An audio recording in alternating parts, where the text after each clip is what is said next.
बादशाह सलामत की जान खतरे में। पाकिस्तान मौसमियाती तब्दीलियों के बायस शदीद गर्मी की लपेट में है। शदीद गर्मी ने चरिंद परिंद, इंसान, पौधे सबको हिलाकर रख दिया है।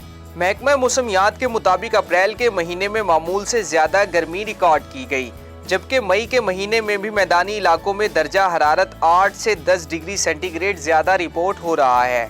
माहिरीन ज़राअत ने शदीद गर्मी के बाइस आम के शौकीन अफराद के लिए खतरे की घंटी बजा दी है। माहिरीन का कहना है कि अप्रैल के महीने में आम अफजाइश के अमल से गुजरता है, जबकि मई के महीने में फल अपना साइज और वजन बढ़ाता है। लेकिन इन 2 माह में दर्जा हरारत ज्यादा होने के बाइस फसल वक्त से पहले तैयार हो जाएगी, जबकि जल्द पक जाने की वजह से आम इस साल ज्यादा रसीले नहीं होंगे और साइज में भी छोटे रहेंगे। याद रहे कि पाकिस्तान दुनिया में आम पैदा करने वाला छठा बड़ा मुल्क है। पाकिस्तान में सालाना 16 लाख टन आम पैदा होता है, जबकि 110 से ज्यादा इकसाम काश्त की जाती है, जिनमें सिंदड़ी, अनवर, रटोल, लंगड़ा, मालदा, दुसहरी, फजरी, चौसा अपने जायके और मेयार के एतबार से सबसे ज्यादा मकबूल हैं।